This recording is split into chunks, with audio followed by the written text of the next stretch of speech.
Now, back to WFO Radio, NHRA Nitro. Another great week of winners on WFO Radio, NHRA Nitro. Click subscribe and never miss a show, an interview. Of course, the Ignition Show, Apple Podcasts, Spotify, the WFO Radio app is waiting for you. It's free. And, hey, maybe write us a review. We're going to hear from Pro Stock winner Erica Enders seconds from now. Erica, huge victory. Goes out there, beats Matt Hartford in the final round, gets on the board right when it matters most in the NHRA playoffs, known as the Countdown to the Championship. And Erica just seconds away. WFO brought to you by Rodak's Coffee and Grills.com. Marvin Rodak. Hot sauces and spice rubs. Everything good. Pound of coffee. Pounds. However much you want. All you want. 817-924-6821. It's roasted fresh per your order. It is unbelievably great. Plus the hot sauces and the spice rubs and the barbecue grills. Located in Fort Worth, Texas. You got to give Marvin a call. Great stuff and makes a great holiday gift. Frank Hawley's Drag Racing School. The Dragster Adventure. Go to frankhawley.com to find out more information. More importantly, though, this is a fun thing for you to do. Drive a dragster. Exactly. Rear-engine dragster, going fast, 130 miles an hour, 0 to 60 in 3 seconds. Acceleration, 866-480-7223. Give them a call. Tell them you heard about it on WFO Radio. And you can set up a race. You and your team, your squad, go out there and race each other. What is better than that? Total Seal Piston Rings. TotalSeal.com, the leader in ring seal technology. From a motorcycle engine to an Indy car engine, drag racing engines, and everything in between. They have got the rings to fit your pistons, plus the tools. Go to TotalSeal.com. Samtech.edu, the School of Automotive Machinists and Technology. Start your education at full speed. Block, head, CNC programs. Motorsport, EFI tuning. If I was a kid again, this is what I would do. I would become a high-performance engine builder. I would be like Jason Lyon out there. Who knew? Who knew you could do something you love? Instead, I'm stuck every day in this grind that is doing the WFO podcast. Kidding. I do what I love also. Samtech.edu. And MagicDryUS.com, the official organic absorbent of the NHRA. It's lighter, it's better, it's organic, it absorbs more. And that's why it's the official organic absorbent of the National Hot Rod Association. Check out MagicDryUS.com. They've got spill kits, all available on their website. And you should never have that problem again. MagicDryUS.com. Plus Drag Racing Edge magazine and EV3 Drag Racing, very helpful in promoting WFO. And now it is time to dive back in. Joining us now, she won Pro Stock out there at the AAA Insurance Midwest Nationals. Number 2 in the points, Erica Enders. Erica, welcome back to our Winners Edition. Thank you, Joe. It's been a long time. Yes, it has been a long time. Now, we did have you on the show a couple of weeks ago, like right before the U.S. Nationals. I felt like this vibe, like it's going to happen. It's going to happen soon after Brainerd. And then, whoa, what happened at Indy was a little harsh. But now it looks like it's still driving the team. Like that, whatever we want to call that, it seems like it's being put to really good use as motivation here in the countdown. Absolutely. We are collectively more determined than I feel like we have ever been. So I'm really excited about these next 4 races, really optimistic, and just really proud of my guys' performance over the weekend. They certainly carried me. The car is running well. Rick Jones is awesome. He is. He always asks me, like when we do interviews, he's super confident, and he says like really dramatic things. And he's like, is that cool? And I'm like, it's not just cool, it's great because you're backing it up on the track, right? Isn't that what everybody wants to hear? Somebody say, we're going to do this, and then go out and do it. And you guys are going out and doing it. We are, and it's so awesome to know that him and Mark have their confidence back. And, he made a pretty bold statement at the U.S. Nationals after qualifying was complete. I think he said, we're going to win this race and we're going to win the championship. And we missed winning the race, but, I feel like the second part of that statement can still come true. And we're certainly working really hard at it. And again, like I said, just extremely determined. But it makes me so happy that Rick and Mark genuinely feel that way, and they're not afraid to express it. Yes, exactly. That's what you want. That builds the confidence in the team. All right, I want to talk about the round by round, but now that you've won the race, the gap between this race and the last win, and I've heard from Greg Anderson, and he has told me, he's a guy who's won over 90 races, right? So a good guy to use as a benchmark, that when you win a race, you don't ever know if you're going to win again, and that there's like a fear that comes up inside that you may never win again. And as more races like go by, you're feeling a more intense feeling in your gut, like it might never happen again. And you think you're good enough, but it's just not happening. And then there's doubt and all that. And then, Greg eventually wins again. How did you handle the situation? Like, it'd been over a year, 9 final rounds. So you've been close. You've been getting to final rounds, but it was a while. It was a lot. And it's, I think it was Charlotte, the 4 wides at Charlotte last year. So, and that's in April. So a year and a half. And, I feel like Greg's accurate when he says that. I mean, it's a feeling I think every driver might have. And, I don't feel like I have, but I've been at this a really long time also. And to have that long of a time between wins was pretty challenging. And you do wonder, you do have that, little bit of doubt or fear creep up, and you think, man, is it ever going to happen again? And then we get to all those final rounds, like you said, and it is so extremely hard to get to a final. I mean, so many things have to go right, and you just have to be on your game all the time. And I feel like, we let a handful of those slip right through our fingers, the U.S. Nationals included. And that was probably the most challenging loss in my career, maybe, alongside of the U.S. Nationals loss. And I don't remember if it was 2012 or 2013, but it was a tough pill to swallow, and it took me a couple of days to get over it. But, like we talked about, we just used that to make us stronger and to make us more determined to finish the season as strong as we possibly can, and hopefully in the number 1 position. But it does, you do have a little bit of doubt. So I was so thankful to be able to get it done in St. Louis on Sunday. That track's been great to us in the years past. And again, really proud of my team and the effort that they gave and what they accomplished. 9 points in qualifying, and one session, you're number 1, you got bounced back to number 7, right back to number 1. And that's where, and hopefully all our listeners, I think they probably do, on NHRA.tv are following through all these qualifying sessions and realizing, like, that is a huge part of this race. Like, winning on Sunday is directly connected to qualifying performances and the momentum that you build. This event was a dominant event. You dominated qualifying, and then you dominated eliminations. And, like, those kind of race wins are special. They really are. To be able to qualify on the pole with the stout group of competitors that we have out there right now. And, everything is so tight in pro stock. It always has been an extremely competitive class, but I feel like since the change to EFI and, the rev limiter and whatnot, it's kind of really closed up the gap even more. So, there's not as much development going on engine-wise as there used to be because we're not revving the engines as high, obviously. But, I mean, to dominate the way we did this weekend was pretty intense and pretty cool. And we did grab those 9 bonus points, because I talked to you in the tower a couple of times. But the first session was one that I made a couple of mistakes as a driver, and I think we were 4th quickest for the session. So, shoulda, coulda, woulda, but had I driven like I drove the next 3 sessions, we could have got 12 points and just basically got every point possible the entire weekend. So I'm kind of mad at myself for letting those 3 slip through the gap, but the main deal is that we got it done on Sunday. And you missed out on picking your song in Q2. I did, didn't I? Yeah. You also know how I feel about the songs. I don't know. I kind of slip in my memory right now. Like, what's now that Pro Stock gets to pick, you got to be in the final pair, though.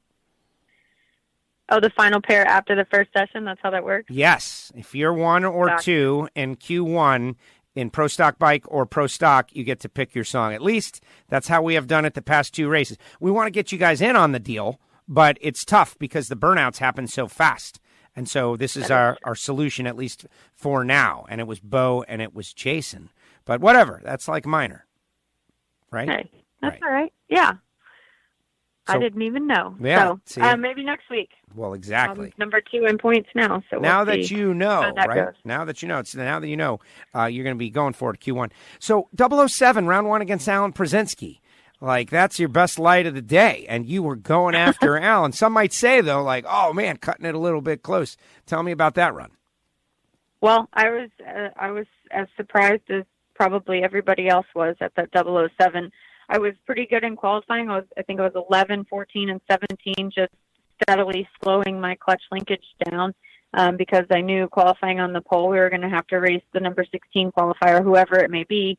Typically, you have a handful of hundredths on them, and you don't want to push the tree too much to where you could get on the wrong side of it. So I slowed my clutch pedal down again on Sunday morning for that round against Alan, and I felt really clean when I let go of the clutch, and obviously a really great run. And when I saw my time slip at the other end of the track, I was a little bit mad at myself, actually, but the numbers or the math part of it didn't work out for me that round. I should have probably been around 20. That's what I was shooting for. So I was a little on the quicker side of that. And so that kind of made me nervous going into the second round against our new teammate, Aaron Stanfield. And so I slowed my clutch pedal down again.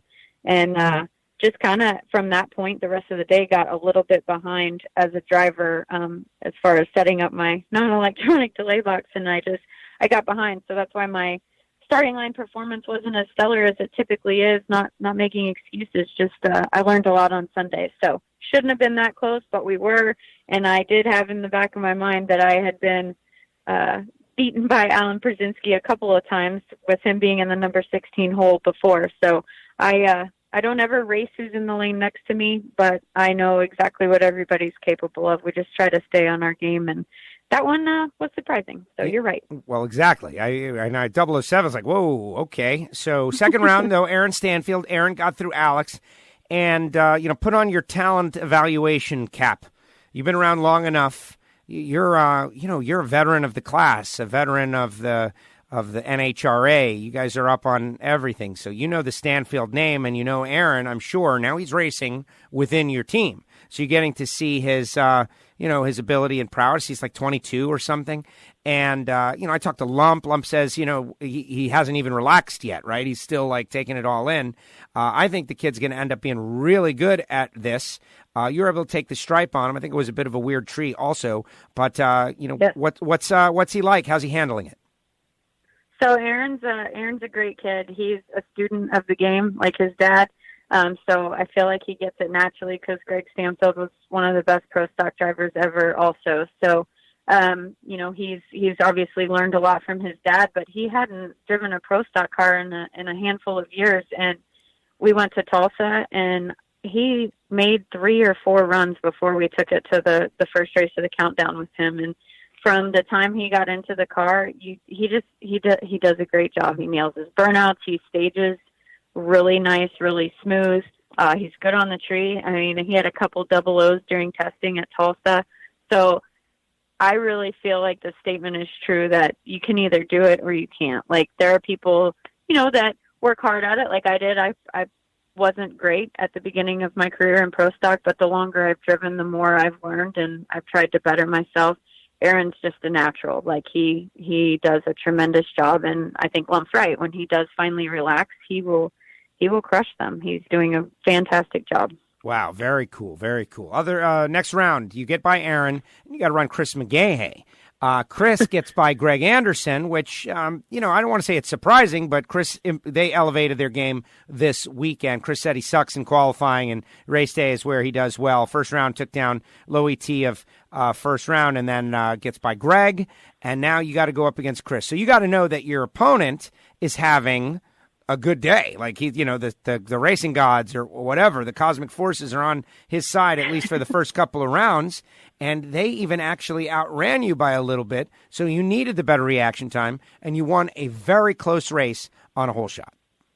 Yeah, 4,000, so way too close for comfort. And I'm pretty sure that he made his best run against us, and that is typical for all of my competitors. So, it's a compliment to us. But again, I was up there on the starting line and less than stellar on the Christmas tree. And thankfully our, elite performance horsepower was, allowed us to get to the finish line first. But that was a big round. There was a huge upset, like you mentioned, with him and Greg. And it's kind of interesting how things played out. But we enjoy beating them, and I was thankful to get that round win and head to the finals. Against one of your powered customer cars, meaning elite, Matt Hartford. Matt got through Bo Butner, Jason Line, and Kenny Delco, and they have been scrappy. Right? They've got elite power, so you know what's under the hood. And Matt is a driver who's got talent and ability and continues to get better and better. Won a race earlier this year. He goes 003, but you're 18. And you said you took a big risk. In the media center, you referenced like you kind of made a call to do something that was risky. Elaborate a little bit on that. So, yes, like you mentioned, Matt, he had the best probably reaction time average on Sunday. And again, we know what he's capable of because it's our power, and Eddie Granacci is an extremely talented crew chief. So, yeah, I knew I was going to have to swing for the fences, and I made a very aggressive clutch linkage adjustment, one that I always say, trust the math. And I threw the math out the window and just went off of what I was going through on that particular race day. And for the sportsman racer, like I was before I went pro stock, it'd be like rolling 30 or 40 numbers out of your delay box going into the final. Like, it just is a huge swing, and something that I wasn't comfortable with. And,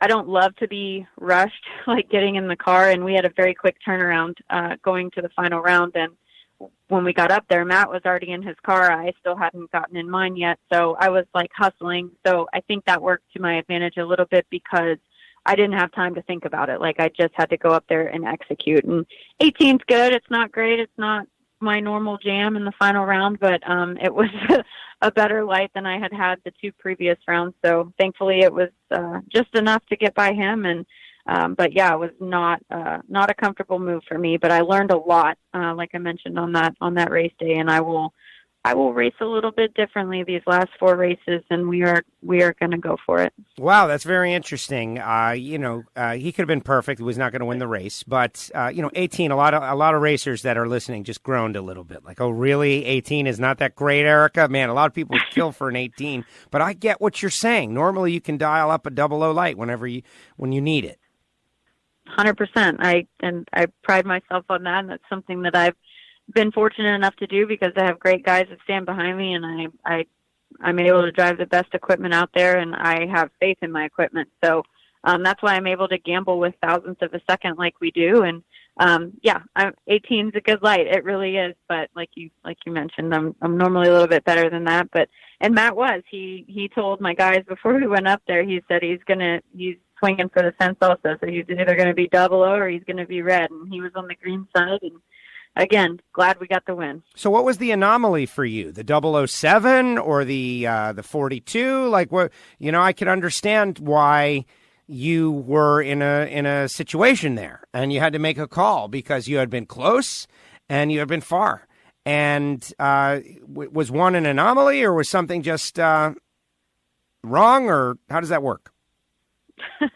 I mean, I guess the 007 first round against Brzezinski is what kind of threw me off, and that's not happened to me very often before, where I'm kind of stumped by something that I've done. And I just, again, got behind at that point, and then slowed my pedal way down for Aaron and was in a position in my clutch linkage that I hadn't been in before. And I'm like super by the book to this stuff and didn't have a lot of data. And I don't think I was 64 on the tree second round against Aaron. I think I was probably 30, and the other 30 numbers were in my head. You know what I mean? I just talked myself out of it and was just slow up there. So that's probably the biggest lesson I learned this weekend was to just trust in it and to not think. I normally am really good at that, and I got caught up in it this weekend. And again, fortunate enough to get the win because we've done a way better job on other race days and not got the win. So it's just one of those deals. When it's your day, it's your day, and I learned a lot. That's great. When you can learn a valuable lesson and still hold the trophy at the end of the day, that means trouble for the competition. So Jason leads the points. You're 11 out of the lead. Bo Butner is third, 22 back, and it's still wide open, right? Anything could happen. Even Jag, 94 back. Jag has had a good car, been running quick and fast, and he's Jag, so anything is possible. But you are in strong position with 4 races left to go. I agree. And, Jag qualified number 2 this past weekend, and obviously it was our goal to get to the finals together, and I was able to chat with him a little bit yesterday and just comparing notes with what we do on the starting line. And I think we both figured some things out, and you never count that guy out. He's the best there ever was, and he's awesome to be able to race alongside at Elite Motorsports. So I'm thankful for that. But yeah, it's wide open, man. I mean, I'm a half a round of racing out of the lead.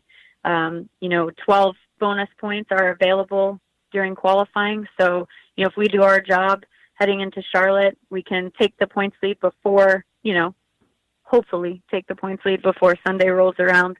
But those other guys they run stout too, and they're veterans of the class. So they know what they're doing, and we're just going to do the best that we can. But I'm pretty optimistic. I'm pretty excited. Again, the confidence that my crew chiefs have, it's rubbing off on me. So I have my confidence, and it's cool. Like you mentioned earlier, we slipped down to 7th during qualifying, and it was like I was racing in 2015 again. Like it just kind of that mindset, like, oh my gosh, we got bumped all the way down to 7th. But instead of worrying about it, my guys come on the radio and said, we're going back to the top. And that's just something that's so cool because we were able to execute and do just that. So I'm excited. Pomona, I think, is 1.5 again. So yeah. We're gonna have to fight our tails off. That's for sure. Yes, that is going to be a big one. It's good that you mentioned that. There's a whole bunch of little interesting stats as well. You and Karen Stouffer, the first lady racers to both win Pro Stock in the same race, Pro Stock Motorcycle, Pro Stock. Although you guys both won in 2004 when you won your Super Gas race down there in Houston. She won Pro Stock Motorcycle. So there's that's just kind of a neat thing. I also think it's cool that Brina Frank, formerly Brina Springer, won Stock Eliminator. So there was only one category with stock in the name, meaning super stock, that didn't have a lady racer as the winner. It was like the 149th win for women in the NHRA. They keep track of that stuff.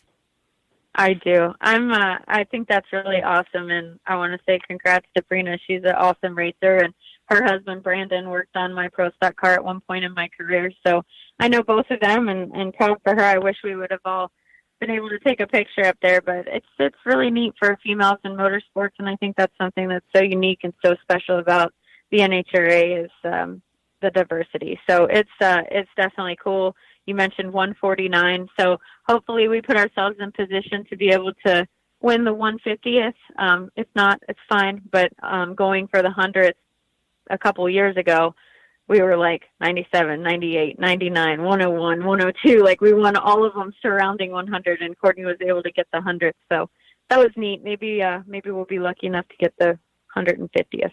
50 wins came quick. That's what I took out of that deal. Like it was just the other day, 100. Did. Erica, one more thing. The team and the championship and all of that stuff, right? Like it's great. You won, but winning on your dad's birthday weekend, the guy who really started it all off. How cool is that? That was pretty awesome. We've won for Father's Day for him a couple of times at Bristol, but to win on his birthday was pretty special. We took the pole position on Friday, which was his actual birthday, and then we're able to celebrate with a lolly on Sunday. But my dad is absolutely the reason why I am where I am today. Courtney and I grew up watching him sportsman race on the weekends, and that was just what our family did. I mean, Courtney and I played sports and whatnot through high school and college, but that was what we did on the weekends. So from the time we were 8 years old in a junior dragster, and then him giving up his racing for us to follow our dreams, and then pushing us to the top and giving us all of the tools that we needed to be successful. He's the most selfless, awesome person on the planet. So I'm thankful that he made us tough and pushed us to the top, and he's just the best dude ever, period. All right, so how did you celebrate? It had been like a year and all that, the word anxiety is not accurate, but whatever it is, angst, right? Like just frustration. You love to win and you didn't get to win, and it had been a year, and then you won. So what did you do? Honestly, though, it was such a relief to be able to win and then park it in the winner's circle. We had, a handful of our partners there with us. Steve and Lori Matusik from Aeromotive were there as he drives one of our Pro Mod cars. So it was just really fun to celebrate in the winner's circle with the guys. I was honestly exhausted. Like, Sunday was extremely hot. I didn't sleep well Saturday night, so I was just beat. And once I got up to the tower to be extremely late for the press side of the win, when I got back to the trailer, we loaded up and got on the airplane and headed back to Oklahoma. So there wasn't much fun celebrating, partying, whatever, but we had some supper last night, and I think we're going to go to a Dallas Cowboys game this weekend as a team. So we'll continue the celebration into the weekend and then get ready for Charlotte. Wow, and you drove it back. That's why you didn't come to the media center. I drove it back. You drove it back, which is now officially like your thing. You and Courtney get in the car and some cruise social. Like, that is unusual, and a lot of pro stock people don't want to do it, and you do it, and it's awesome. Yeah, we did it in Charlotte when we won a year and a half ago, and it took off like crazy on the internet, and we made shirts, and they sold out, and so we really have to thank the fans for the support of that. But it was just kind of some random thing, and that's just what flew out of my mouth in the moment of all of the excitement. And but it is cool because, pro stock is as crazy as it is, and nobody drives anything anywhere except on the racetrack. So when we get done with Winner's Circle pictures, Courtney hops in the passenger seat and films it as we drive back to the trailer. So it's something fun, and I'm hopeful that we can continue to win and make it a tradition. I think it's already a tradition, and it is a whole lot of fun. You just got to remember to come to the media center, which you did. I'm so sorry. You should be sorry, Erica. No, it was fine. I know. It was. Well, I forgot what I'm supposed to do. It's been so long. Yeah, well, you know what, though? It wasn't bad at all because Karen had just left, and then you came up, minutes later. They were still formulating their notes. But let me tell you something. Like, this is what was cool to me, is that the excitement of the people who work within the sport to see you in the media center and share the moment. That was something very special. And this year, I got to see John Force win his 150th. That was pretty exciting, right? The media, and for everybody out there listening, right, there's all these different little moments that happen that some you get to see and some you don't get to see because they're for like a utilitarian purpose. The media center interview is for the media that's in attendance, and we do a little recording with Erica. And a lot of people stayed just to hear you.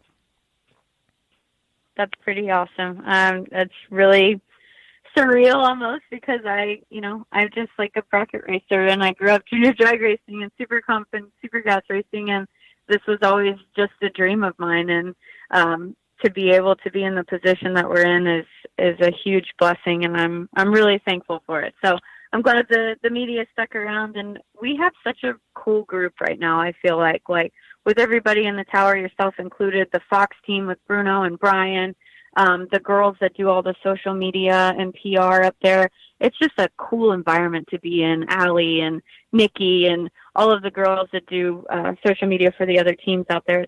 It's awesome. I feel like NHRA's got a great group right now, and I'm proud to be around while it's like that. I'm glad that you brought that up because I feel it too. I'm always doing my best to just hold up my end of the bargain. But when I look around at the others, right, Jason, our great mutual friend Jason, it's fun. It's fun. There's a fun, relatively young group of people who are all they're not all necessarily from drag racing backgrounds either. They recognize that this is a thing and they're doing their best to try to elevate it, which is why I get a little annoyed when I see some negativity out there on the friend book, the Facebook thing. And it's like, man, you don't know what's going on inside this thing. You're maybe calling an opinion from something that was happening maybe 10 years ago. The people that are inside this sport now are relatively new to it. Number one, young, excited, and putting in full effort. Yes, for sure. And I think one of the key things is that all of y'all are just so passionate about it like we are on our side, and it shows. It shows through your work. It shows through your effort, and that makes it fun. And I think that, we all have to work together, right? But we all choose to spend our free time together. Like I see you and the Fox guys out, at dinner and stuff, and all the PR and social media girls, like they're out hanging out together when they're not having to be at work. So I think that speaks volumes for their character and their personalities, and it just makes it fun. It does. We got a nice team. We got a nice thing going on, and it's fun to spend the weekends together. And when you go to the winner's circle, that is really exciting, too. Erica, thank you so much for coming on WFO Radio Podcast, sharing the victory. I know you come on whenever we ask you to, but it's better when we don't have to ask you, and you just earn your way on. And this is good stuff. Exactly. Good luck. Good luck. luck. I hope to talk to you 4 more times this year. It's very possible. It's very possible. It's all in your hands. Erica, thank you very much. Congratulations. All right, Joe. Thank you.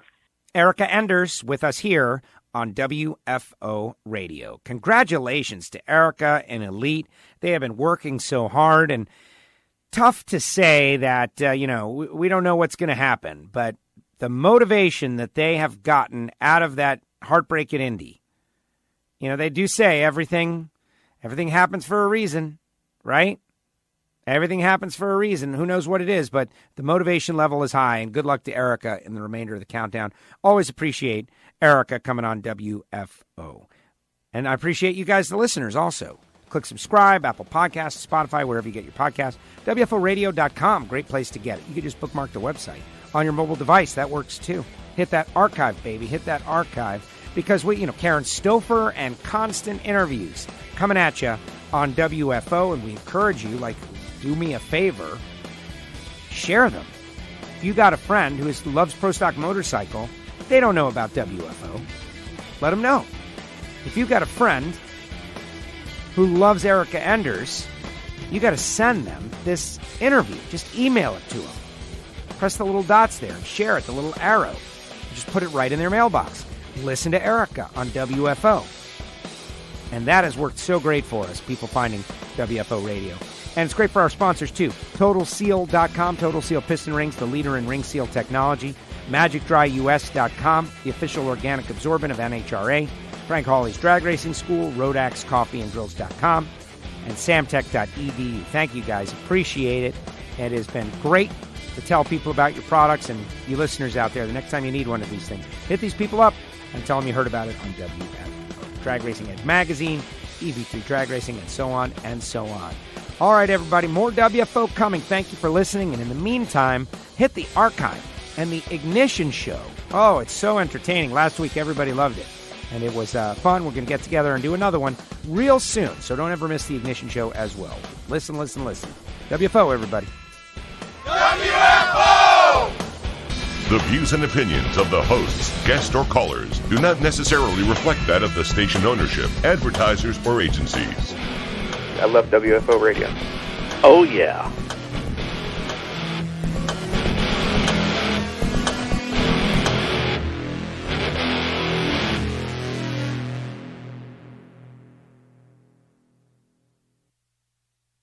You're working in the shop, you've got spills, you've spilled oil, it's everywhere. What are you going to do? I know what you're going to do, but that's not the best way to do it. The best way to do it is to go to MagicDryUS.com and order the official organic absorbent of the National Hot Rod Association, Magic Dry. It's lighter, it absorbs more, it's better for the environment. It's made out of coconut. It's made in America. MagicDryUS.com. They've got spill kits that include everything you need for a regular, normal household spill, all the way up to a large industrial spill. We always say, if you've got a cat, get Cat Spot. If you've got a shop, if you've got a factory, if you've got a spill, call Magic Dry. That's MagicDryUS.com. Attention adrenaline junkies, Frank Hawley's Dragster Adventure is calling you. Rides available for the 2020 season. Go to FrankHawley.com. They're coming to a track near you. It makes a great gift, and you know the holidays are coming, whether it be licensing for Super Comp, Super Gas, all the way up to Top Alcohol. They can do it. But if you're a drag racing fan and you've always imagined what it might be like to drive a dragster to accelerate 0 to 60 in 3 seconds and run 10s in the quarter mile, give them a call. 866-480-7223, frankhawley.com, The Dragster Adventure, and tell them you heard it on WFO. Hey, engine builders, Total Seal piston rings are the leader in ring seal technology, and they go out of their way to help their customers and will make custom sets for any specific piston you might have. Customer service, top notch. Made in America? Absolutely. They're located in Phoenix, Arizona, and they've got everything it takes to develop the world's best piston rings. Give them a call at 800-874-2753 or go to TotalSeal.com. Subscribe to WFO Radio on iTunes. Never miss a show. And don't forget to write a review. WFO. This is WFO Radio.